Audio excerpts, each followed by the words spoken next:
great to see some old faces back and to see some new faces and lots of people. Some people with new hairdos, new all that stuff. Um, it's great to be back. I've been away for a while as well, and I'm gonna just start by sharing a bit of that. We went to Nepal with a team, and there's still some teams coming back. Some mission teams coming back today. So some of the students, especially, they're starting tomorrow, and so they're gonna have quite a challenge just to adopt. But we've been back for a week, and I just want to show you one or two photos. There's one there where we were in the rice lands in the south of Nepal, and it's amazing when God speaks a word over a nation like Nepal. Some of you have known last year there was a big earthquake, and still in 2004, 2005, it was a complete Hindu country, closed up for the gospel. You couldn't preach the gospel at all. And in the last 10 or 11 years, God has been moving on that nation. It's the fastest growing Christian movement in any nation is happening in that nation. And the testimonies, the things that God is doing, when you must sort of sometimes just stop and think like, wow, this is really God. If God speaks even over your life, over my life, over a nation, then it will happen. One of the testimonies is there's a big group of the Nepalese, which is mostly Hindu and Buddhist. I think 99% was still in 2003. There was a big mountain that a whole group worshipped, and especially the top of this mountain, because it represented part of their idolatry and part of their God. And through the earthquake and through a lot of stuff happened, the whole top of the mountain just moved away and fell off. And so 3 million people got saved within 3 weeks because their God disappeared, And so even through shaking and through stuff like that, God can do amazing stuff. Just the second photo that's some of the jungle parts. Just on the right hand side, there's a new church that they built to go into the jungles, and then the third one, that was our shower and our toilet for the 2 weeks. So getting a bit out of the comfort zones. So let me. I want to speak on a lot of stuff that is happening, and obviously we in the church we never become political. This is not a political platform, and it's very scary when churches actually in these days open up their platforms to political parties and to stuff like that. That's not the place. This is the place for the Word of God. And I so loved when in Bloemfontein a couple of years when Angus Buchan, one of the top political people in the country, phoned him and said to him, I want to come to your big men's meeting. Or that wasn't actually a men's meeting, it was an open meeting, and there were thousands of people, and I want to come and I want to sit on the platform and I want to speak. Just give me 2 or 3 minutes to welcome the people. And I loved what Angus said. He said, do you know what, I respect your position, I respect who you are, but you can sit in the VIP place, but I'm not gonna give you a time to speak, because this is not a political arena. Now, Christians must be involved in politics, and Christians must know what's going on, and especially what's going on in our world. But we cannot mix a political agenda with Christ's agenda. Christ's agenda is much higher. Amen. We are from a different kingdom, and we are not here to promote people or stuff. But in this world that we're living, and in this time that we're living, God is opening up a lot of doors to people and a lot of positions. And especially as Christians, we're going to be one of 2 groups. And the one group is the group of Christians that are afraid, and they want to hide and run away and just wish for the second coming, which is great.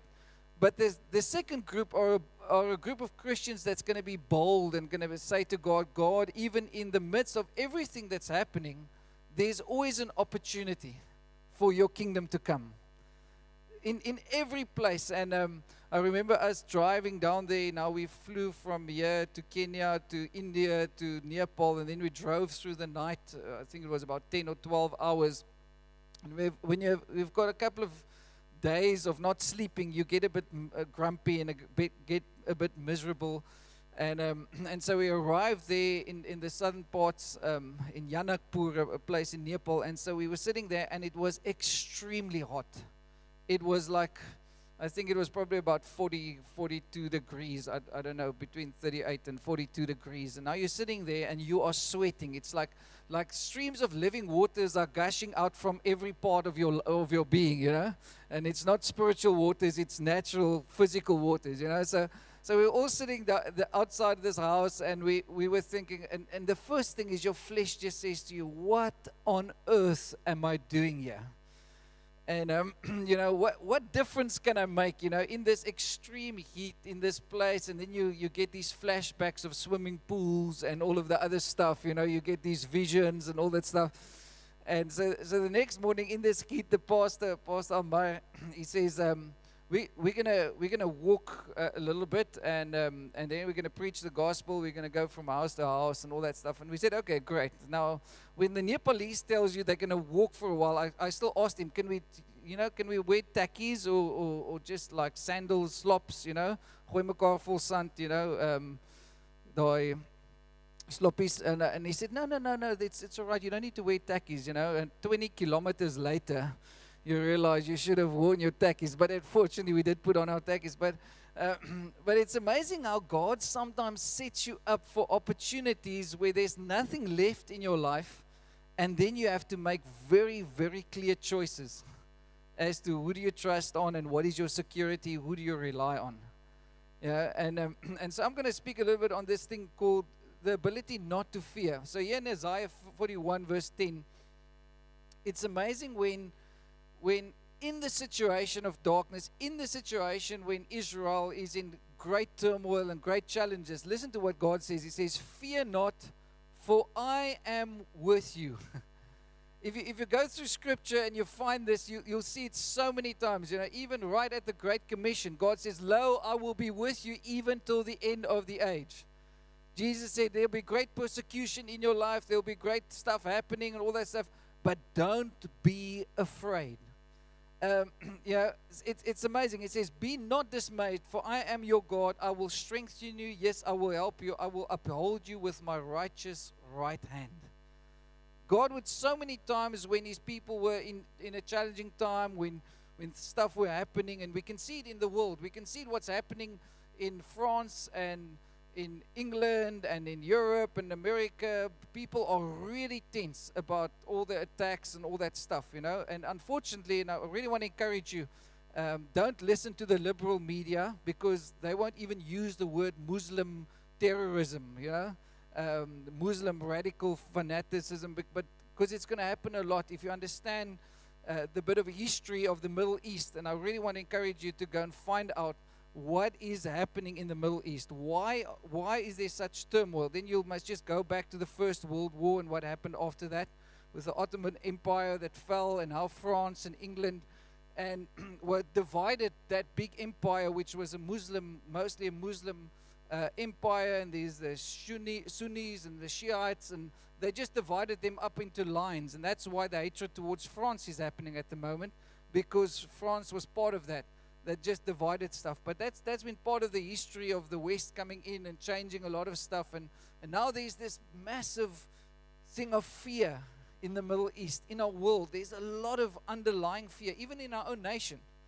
We don't know that many of us sitting here today think like, whoa, you know, how do I deal with this fear in my life? How do I deal with anxiety? Because we love to go back to our comfort, or to find ways of comfort in an atmosphere of fear.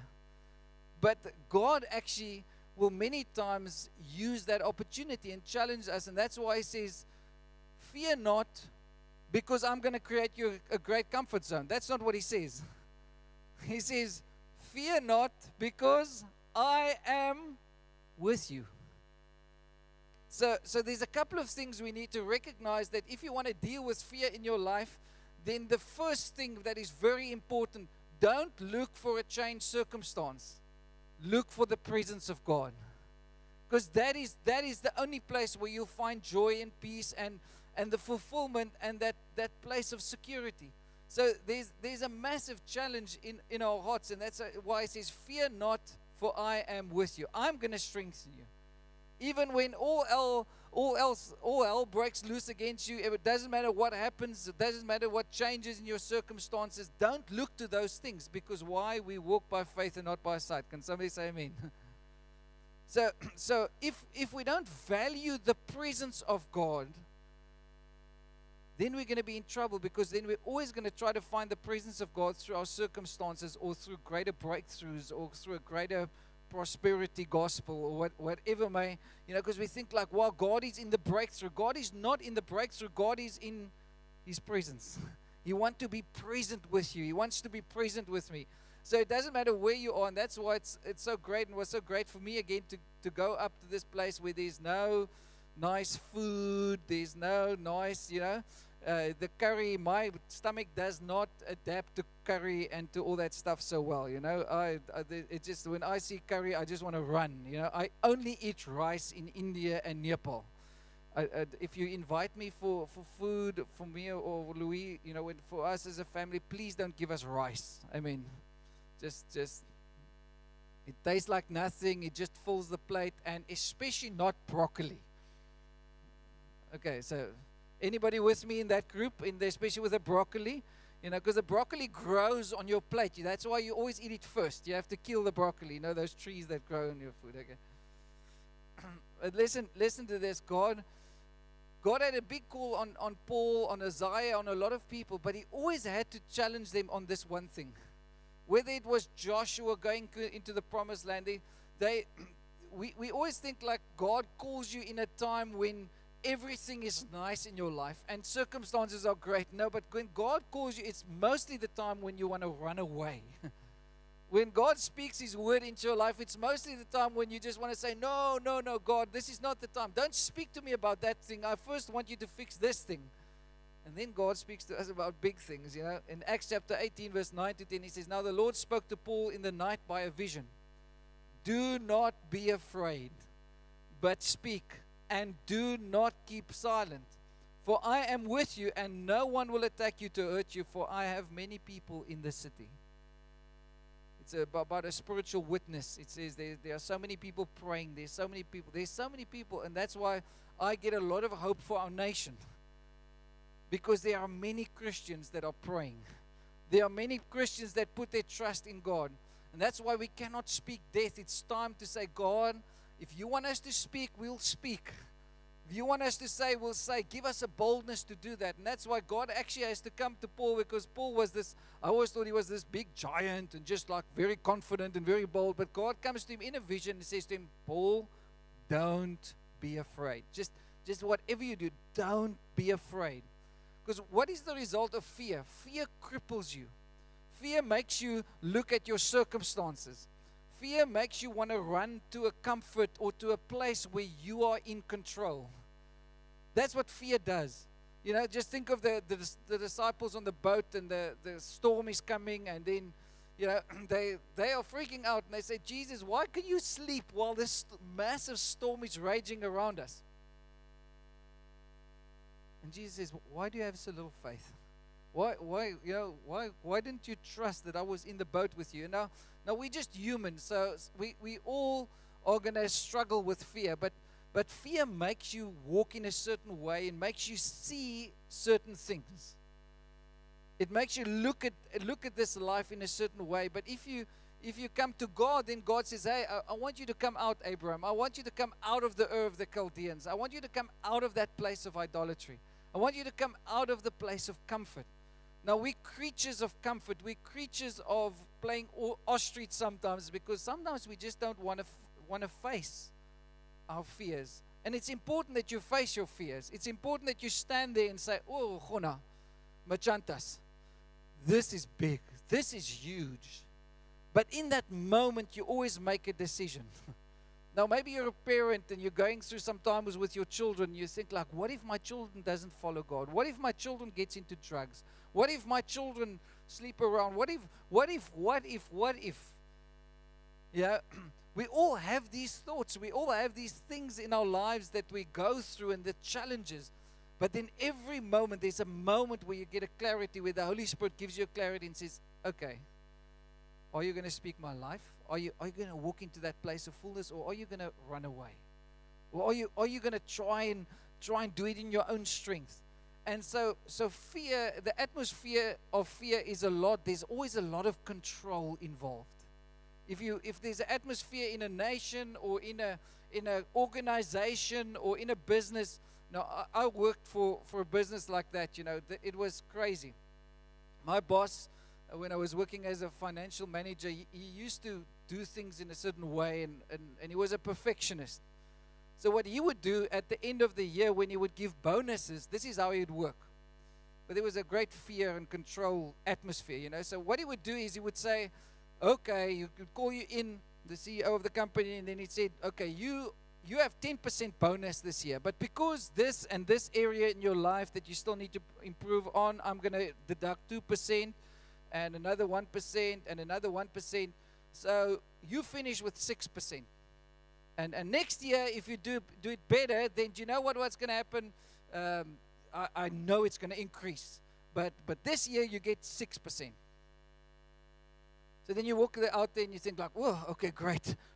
At least I didn't get like 4 like this other guy, I got 6, But okay, so I need to improve. I need to do it better, And I remember after 5 years, I just took the boldness to go to him when I actually resigned and came into the ministry. I said to him, I'm not going to say his name, but say Peter. I said, Peter, do you know what? And he actually asked me. He said to me, what can I do to change? I said to him, I'm going to be very honest with you. You're a great leader, but you're a perfectionist. But you control people and you manipulate them through fear. So next time, if you give a bonus, tell everybody they get 3%. And then you call them in and you say, look here, do you know what? Because you're good at this, and because you're good at this, I'm going to give you 1% extra for that. I'm going to give you 1% extra for that. I'm going to give you 1% extra for that. So you're going to have 6%. So when that guy walks out of the office, he feels like, wow, I'm celebrated. I've got a freedom to actually, whoa, I can do even better. But somebody celebrates me and doesn't manipulate me through fear and control, and therefore I've got a freedom to just like, wow, take initiative. I've got a freedom to just like be more bold. And now I'm going to work harder. Why? Because there's like actually incentive. I'm actually, and I know in his mind he had like 6% in mind for everybody. That was his goal. He said like 6%, that's what he's going to give. So, but now he starts with 10 and he deducts 4. But you walk out there and you feel like, oh my God, I'm such a slum bag. I really not doing a good job. Can you see the difference? And do you know what? Unfortunately, our whole culture today in the West is based on fear.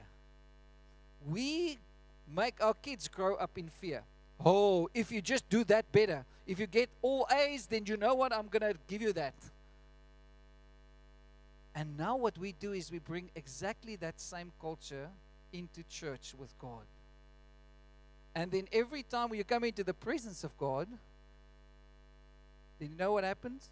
You feel you need to perform. You feel like, wow, I don't achieve the worth of Christ. I actually need to get and do it better. I actually need to pray more. I actually need to I need to get out there, because do you know what? That guy over there, he is so spiritual. He's so amazing. He's like up there, And one day, if maybe, then I'm going to be like that guy. And unfortunately, that makes it many times that people like you worship people like me. Because you think like that guy is so spiritual. I'm just a human. Just following Jesus and inviting other people to do the same. But you know how much fear there is sometimes just through our culture? You get into the work at the morning. When I started working, that was like crazy. Everybody worked from 6:30 a.m. till 7 p.m. And it was such a massive challenge for me just to be able to say no. Just to be able to say, no, I'm not going to be a workaholic because I've got a family at home. So I had to put out my faith. I started to realize I'm not going to submit to this culture. So I said, okay, I'm going to take my lunch. I'm going to make it shorter. I'm not going to take an hour lunch, and I'm not going to take tea time. I'm going to work through those times, and I'm going to trust God. But I'm not going to submit to a culture of fear or control or manipulation. How many times do we do that in our relationships, even with each other? Oh, do you know what? If you do this, then I will do this for you. But you must we actually tell each other all the time, just be a bit better. Because I'm going to accept you when you are better. God does not accept you and me based on what we do. God accepts us based on what Christ has done. I'm going to say it very slowly. God does not accept you and me on what we do for Him. He doesn't love you and me more if we pray more. He accepts you based on what Christ has already done. Your sonship and the fact that you and I are a child are only based on the worth of Christ, not based on our own effort. Can somebody say amen? Now, people, that is a massive challenge. And that is unfortunately in South Africa, in our Western culture, wherever you go, that's why we lack community. That's why we lack the freedom of sharing our hearts with each other. And we lack accountability. Why? Because we don't actually want to go there because we're so afraid. What if somebody discovers who I really am? What if somebody sees that I am actually not so perfect? What if somebody sees that I actually struggle?